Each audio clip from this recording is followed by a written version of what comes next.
नमस्कार। कुंभ लग्न के जातकों के लिए देवगुरु बृहस्पति का 12 ही भावों में प्रभाव किस तरह के परिणाम देता है, इसकी चर्चा लेकर हम यहाँ उपस्थित हैं। कुंभ लग्न की कुंडली है तो शनिदेव की स्थितियाँ एक तरह से यहाँ मूल त्रिकोणस्थ होती है। यदि शनिदेव लग्न में ही विराजमान हो तो देवगुरु बृहस्पति जब भी लग्न में रहेंगे तो पहली बात यह है कि यहाँ पर शनिदेव की प्रिय राशि में रहेंगे। शनिदेव एवं देव गुरु बृहस्पति का संबंध सम आधार के साथ में चलने वाला होता है। इसका अर्थ यह है कि न ही शत्रुता है और न ही मित्रता है। देव गुरु बृहस्पति जहाँ वृद्ध ग्रह हैं तो वहीं शनिदेव धीमी चाल के अधिपति हैं, यानी कि उनकी चाल में एक मंद गति है। इसी वजह से व्यक्ति अपने निर्णय के साथ में सबसे पहले तो एक स्लोअर प्रोसेस लेकर चलता है। देव गुरु बृहस्पति के प्रभाव को समझने की सबसे पहली बात यह है। तो वहीं हमने देव गुरु बृहस्पति की स्थितियों को दिखाया 6th हाउस में, परंतु चर्चा की शुरुआत करते हैं लग्न भाव यानी प्रथम भाव के साथ में। अब गौर कीजिएगा कि लग्न में गुरु हैं और व्यक्ति शुरुआत में जैसे ही नौकरी पेशा जीवन में जुड़ा, यदि शनिदेव और गुरु की दशा चल रही है तो ये बात सामने रहेगी कि व्यक्ति धीमेपन के साथ में खुद को शुरुआत के साथ लेकर चलने वाला होगा। एक जॉब ज्वाइन कर ली है, महीनों तक वहीं पर हैं, किसी भी चेंजेस के अप्रोच की तरफ नहीं जा रहे हैं। ये एक रिफ्लेक्शन साथ में रहता है। व्यापार की शुरुआती उम्र में ही एक अलग चेष्टा की, अब उसमें भी मन के भीतर स्थिरता बनी रहती है। नहीं, परिवर्तन की ओर जाने वाले नहीं होंगे, जहाँ है वहीं रहकर आगे बढ़ेंगे और जब तक यहाँ सफलता नहीं देख लेंगे किसी और की बात को सुनने वाले नहीं होंगे। ये प्रबलतम मान व्यक्ति अपने साथ लेकर चलता है। इसकी पहली वजह यह है कि देवगुरु बृहस्पति जब लग्न में रहेंगे तो शनिदेव के मूल त्रिकोण में रहेंगे। इनकी 5वीं दृष्टि वाणिज्य के अधिपति बुध के राशि स्थान पर रहेगी, जो कि गुरु का कारक भाव भी है, और जो 9वीं दृष्टि है वो शुक्र के राशि स्थान पर रहेगी। यानी जहाँ पर खुद को विजुअलाइज करने की शुरुआत कर दी वहाँ से कुछ और सोचने वाले नहीं हुए। गृहस्थ पक्ष का सहयोग भी ऐसे मानवीय को बहुत अच्छे से कामकाज में मिलता हुआ प्रतीत होता है। ऐसा व्यक्ति बिजनेस पार्टनरशिप में बहुत बिलीव नहीं करता, अपनी ही एकल सोच के बोते चलने का प्रयास यहाँ करता है। वहीं द्वितीय भाव में गौर कीजिएगा कि लाभेश भी देवगुरु बृहस्पति और धनेश भी देवगुरु बृहस्पति धन भाव के साथ में ही चलायमान रहे। तो प्रथम बात ये निकल कर आ गई कि धनागमन का जो आधार है वो स्थिरगामी तौर के ऊपर जीवन को मिलता चला जाता है। इसी के साथ में कारक भाव को देवगुरु हानि जरूर पहुंचाते हैं। जो कार्य यहाँ बहुत आसानी से पूरा हो रहा है और रुपए पैसे ये तो मिलने हैं, बहुत सरलता के साथ में कार्य हो जाना है, वहीं पर अटकाव आ गया। तो वहीं स्टमक को रिलेट करती हुई प्रॉब्लम्स डिस्टर्ब करती हैं। वजन में व्यक्ति वृद्धि पाता है समय दर समय। महादशा, अंतरदशा और प्रत्यंतर में जब भी देवगुरु रहेंगे वजन में वृद्धि का आधार देकर जाने की एक तरह से निश्चित स्थितियों को काफ़ी हद तक बनाते हैं। और इसी के साथ व्यक्ति रुपए पैसे के लेन देन में बहुत ज़्यादा सावधानी बरतता है। धोखे वाली स्थितियों से उसको सावधान रहना एक तरह से नैसर्गिक गुण के रूप में मिलता है। हिडन प्रॉब्लम्स को विजुअलाइज करने की ताकत, यहाँ ये कहेंगे तो बात बिगड़ सकती है, ये कैलकुलेशंस मन के भीतर पहले से रहती है। तो वहीं प्रत्येक कर्म धनागमन के आधार को पहले देखता है। शुरुआती उम्र से ही सोच ये होती है कि ये कार्य करेंगे, यहाँ से ऐसे रुपए पैसे मिल सकते हैं, तो जुड़ते हैं। ये प्रक्रिया भी सामने रहती है। तो वहीं पराक्रम भाव के लिए हम चर्चा करते हैं तो आप ये देखिएगा कि मंगल के राशि स्थान में जब भी गुरु रहेंगे तो व्यक्ति नौकरी पेशा जीवन में शीर्ष को प्राप्त करता है, परंतु शीर्ष के बाद एक नैराश्य भी आ जाता है। लगता है कि नहीं, नौकरी से इतर व्यापार की तरफ जाएंगे और वहीं से व्यक्ति अपनी बुनियादी शुरुआत को भी परिवर्तित करता हुआ प्रतीत होता है।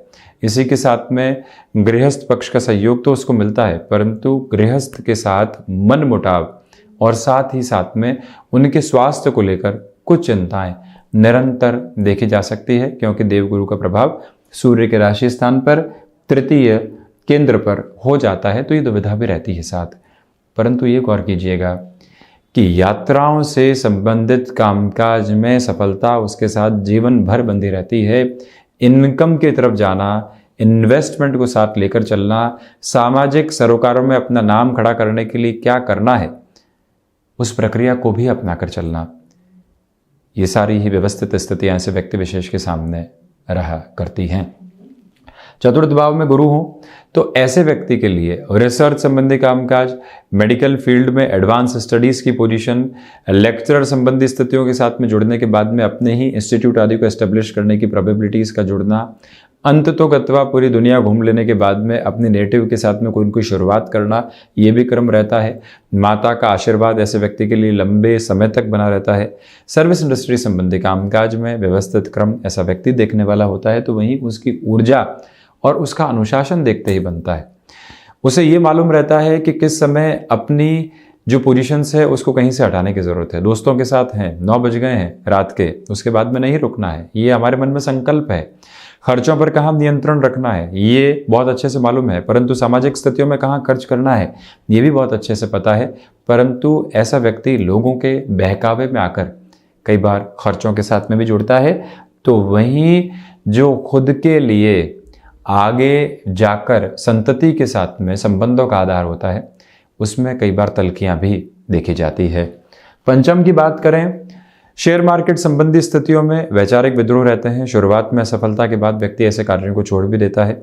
शिक्षा संबंधी स्थितियों में भी जितनी यथेष्ट मेहनत करता है उतने परिणाम लेकर आने वाली स्थितियां नहीं होती। किसी भी रिलेशन के साथ में जुड़े, परंतु वो रिलेशन लंबे समय तक नहीं चला, आगे से आगे परिवर्तन आते चले गए और आखिरकार घर परिवार की रजामंदी से ही आगे बढ़े। ऐसी प्रक्रियाएं भी पंचम के बृहस्पति के साथ में देखी जाती है। तो वहीं पर आध्यात्मिक चिंतन की प्रखरता, लोगों के सामने जो बात रखनी है आध्यात्म के साथ, उसकी गहराई बहुत अच्छे से, परंतु उसको खुद के लिए लागू करने में दुविधाएं निकल कर आती हुई प्रतीत होती है। ये भी एक अलग सिरा जो व्यक्ति विशेष के सामने है वो रहा करता है।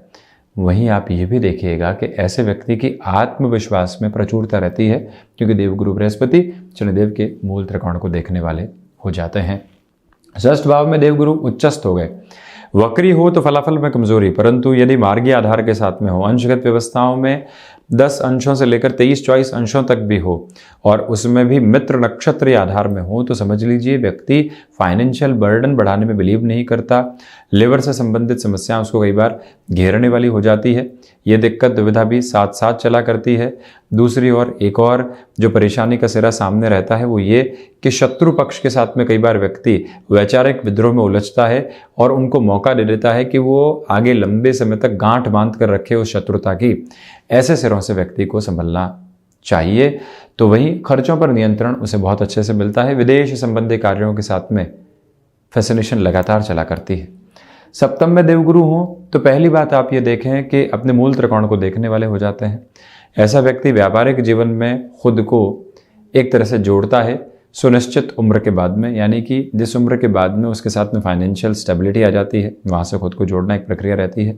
गृहस्थ पक्ष के साथ में तनातनी के सिरे कम रहते हैं, परंतु महिला की कुंडली हो और सप्तम में देवगुरु हो और मार्गी हो तो ये ज़रूर जानना चाहिए कि गृहस्थ की कुंडली भी, यानी पति पक्ष की कुंडली भी एक बार बहुत अच्छे से सप्तम भाव के साथ में ज़रूर जांची जाए। ऐसे व्यक्ति के पराक्रम में वृद्धि रहती है। उसके काम की स्थितियों से आगे उसकी जो छवि है वो उसको एक अलग आधार देने वाली रहती है। अष्टम में देवगुरु रहे तो ऐसा व्यक्ति नैसर्गिक तौर के ऊपर रिसर्च संबंधी कामकाज में जुड़ता है। फाइनेंशियल कैलकुलेशन देखते ही बनती है।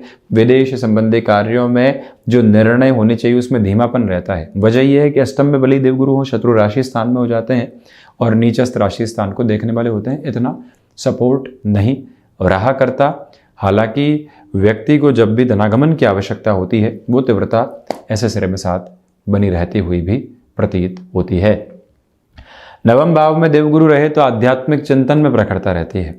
व्यक्ति अपने पराक्रम में भी एक पॉजिटिव अप्रोच देखता है। दर्शन भीतर तक आत्मसात रहता है, परंतु ऐसा व्यक्ति यदि लेखन संबंधी कामकाज में जुड़ जाए तो सफलता देरी से मिलती है। जब सफलता मिलती है तो उसको शीर्ष की ओर पहुंचाने वाली होती है। शिक्षा संबंधी कामकाज, ट्रेनिंग संबंधी कामकाज, बैंकिंग संबंधी कार्यक्षेत्र, उसमें ऐसा व्यक्ति एक अलग एबेंडेंस के साथ में अपने सक्सेस को देखने वाला रह जाता है। वहीं दशम भाव में देवगुरु रहे तो ये गौर करने की आवश्यकता है कि व्यक्ति अपने कर्म को ही ईश्वर स्वरूप के रूप में देखने वाला होता है।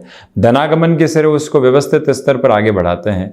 तो वहीं पर जो व्यक्ति वाणी के माध्यम से अपने जीवन को लेकर चलता है, व्यवस्थित कम रहता है। पिता जब भी ऐसे व्यक्ति को कार्य हस्तांतरित करते हैं, वो उसको 2 से 3 गुने की ऊंचाई तक पहुंचाने वाला होता है, क्योंकि उसको पता है कि शत्रुवत स्थितियों से कैसे दूर रहना है। उसको ये मालूम है कि अर्थतंत्र में वृद्धि के साथ में खर्चों की तरफ कैसे जाना है। उसको ये मालूम है कि कहां हाथ जोड़ने हैं और कहां तलखी के साथ में बात करनी है, क्योंकि जो छठे भाव पर 9वीं दृष्टि देवगुरु की रहती है, वो ये ताकत भी देने वाली हो जाती है। लाभ भाव में जब भी देवगुरु होंगे तो कारक भाव को हानि पहुंचाएंगे, परंतु इनकी अमृतमय दृष्टि पंचम भाव को देखने वाली होगी। इसी वजह से व्यक्ति कई बार आकस्मिक खर्च भी देखता है, बहुत बड़ी पूंजी के साथ में खुद को सिक्योर नहीं कर पाता, पराक्रम में उसके लिए वृद्धि रहती है। गृहस्थ पक्ष का सहयोग उसके लिए निर्णायक मौकों पर बहुत ज़्यादा काम आने वाला होता है। 2 से 3 राह के साथ में चलते हुए अपने कामकाज को स्थापित करना लाभ भावस्थ देवगुरु बृहस्पति की प्रमुख प्रवृत्ति रहती है। और जब भी देवगुरु मूल त्रिकोणस्थ रहें, भले ही यहाँ कारक भाव को हानि पहुंचाने वाले हो, अंतिम उपचय में इतने बेहतर परिणाम नहीं देते, परंतु मूल त्रिकोणस्थ होने की वजह से व्यक्ति विशेष की ऊर्जा देखते ही बनती है। तो वहीं द्वादश में जब भी देवगुरु रहेंगे, यदि वक्री हो जाते हैं तो फलों में बेहतरी है। नीचस्थ रहें तो ऐसा व्यक्ति अपने जीवन को संकुचित स्थितियों के साथ में भयाक्रांत करता हुआ निकालता है। ऐसे व्यक्ति को चाहिए कि वो विष्णु सहस्त्र नाम के पाठ के साथ में प्रत्येक गुरुवार जरूर जुड़ने वाला हो, शिव मंदिर जाकर जलाभिषेक करने वाला हो, इसी के साथ में रुद्राष्टाध्याय के 5वें अध्याय का निरंतर श्रवण करने वाला हो, तो काफी हद तक विघ्न दूर होने वाले होते हैं। ऐसा व्यक्ति चाहे तो पुखराज या फिर सुनहला धारण करने वाला हो सकता है। अंशगत व्यवस्थाओं के आधार पर उसकी रत्ती या फिर कैरेट का निर्धारण किया जा सकता है। तो ये था कुंभ लग्न के जातकों के लिए देवगुरु बृहस्पति के 12 ही भावों में प्रभाव। हम ऐसे ही चर्चाओं के साथ उपस्थित होते रहेंगे। धन्यवाद और कोटिशः आभार।